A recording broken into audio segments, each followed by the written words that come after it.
Di negara Indonesia, semua kebudayaan memiliki posisi yang sama.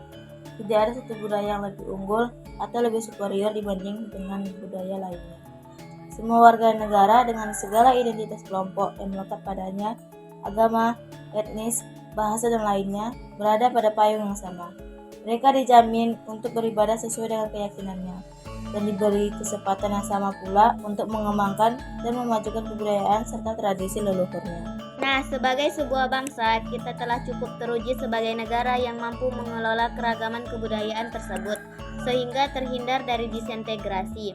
Kita telah melewati ujian yang sangat menentukan, terutama ketika pada masa reformasi tahun 1998, konflik bernuansa etnis dan agama banyak terjadi di berbagai daerah di Indonesia. Namun, fase tersebut bisa dilewati dengan baik. Meski tentu saja tidak sempurna, kita pun terhindar dari perpecahan. Kebanggaan akan tradisi dan budaya sebaiknya tidak hanya berhenti sebatas perayaan saja. Maksudnya, tradisi tidak hanya perlu dilestarikan agar terjaga dari kerusakan. Tapi lebih dari itu, tradisi juga harus terus dihidupkan sekaligus dikukuhkan. Dan nilainya pun perlu dipertahankan dalam situasi yang terus berubah. Karena tantangan yang dihadapi saat ini bisa datang dari berbagai dimensi seperti sosial, ekonomi, budaya, serta berasal dari semua arah.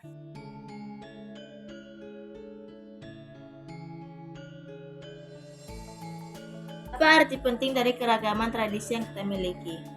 Lalu, bagaimana kita memaknai keragaman dalam kehidupan keseharian?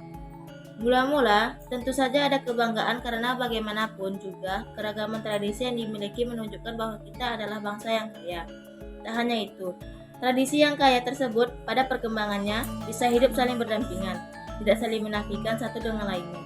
Bayangkan, jika satu kebudayaan merasa dirinya lebih adiluhung daripada kebudayaan lainnya, atau jika ada pemeluk agama yang menganggap ajarannya yang paling sempurna, sehingga pemeluk agama lain tidak berhak hidup di negara ini. Kalau ada klaim keunggulan budaya atau agama, sudah pasti kita tidak lagi menjadi negara yang bineka, yang kaya akan tradisi. Manfaat dari belajar kekayaan tradisi yaitu yang pertama, meningkatkan rasa cinta terhadap budaya Indonesia. Yang kedua, meningkatkan rasa syukur atas kekayaan budaya yang terdapat di Indonesia. Yang ketiga, sebagai generasi penerus yang dapat mewariskan budaya hingga anak cucu. Tujuan dari pembelajaran ini yaitu dengan memahami kekayaan tradisi, maka seseorang dapat membentuk koneksi yang lebih dalam dengan budaya mereka sendiri dan juga dapat menghargai keberagaman di dunia ini. Nah, masuk ke materinya. Menurut Kamus Besar Bahasa Indonesia, keragaman adalah perihal ragam atau kerukunan. Sementara tradisi ialah adat istiadat turun-temurun dari nenek moyang yang masih dijalankan dalam masyarakat. Indonesia merupakan suatu negara yang memiliki latar belakang yang beragam. Tradisi atau kebiasaan adalah sebuah bentuk perbuatan yang dilakukan berulang-ulang dengan cara yang sama. Kebiasaan yang diulang-ulang ini dilakukan secara terus-menerus karena dinilai bermanfaat bagi sekelompok orang, sehingga sekelompok orang tersebut melestarikan. Tradisi diambil dari bahasa Latin, yaitu trader, yang bermakna mentransmisikan dari satu tangan ke tangan lain untuk dilestarikan. Tradisi secara umum dikenal sebagai suatu bentuk kebiasaan yang memiliki rangkaian peristiwa sejarah kuno. Setiap tradisi dikembangkan untuk beberapa tujuan seperti tujuan politis atau tujuan budaya dalam beberapa masa.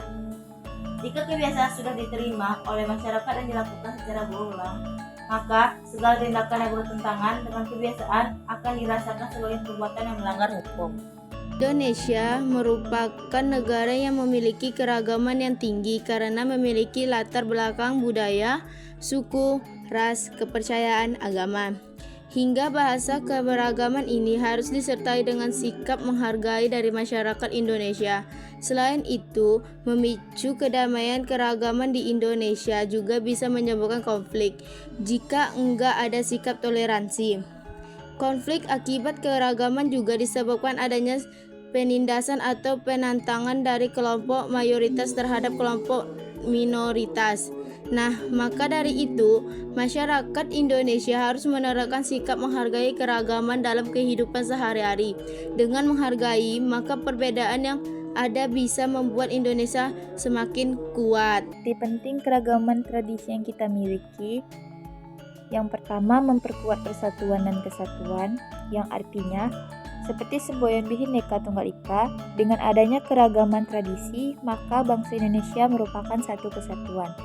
Kedua, memberikan informasi dan saling menguatkan meski ada perbedaan. Dan yang ketiga, menanamkan sifat menerima dan menghargai adanya perbedaan kebudayaan, ras, suku, dan agama. Jadi kesimpulan dari materi belajar kekayaan tradisi yaitu mengajarkan kita betapa pentingnya melestarikan, menghargai dan memahami budaya dan tradisi yang ada di suatu masyarakat.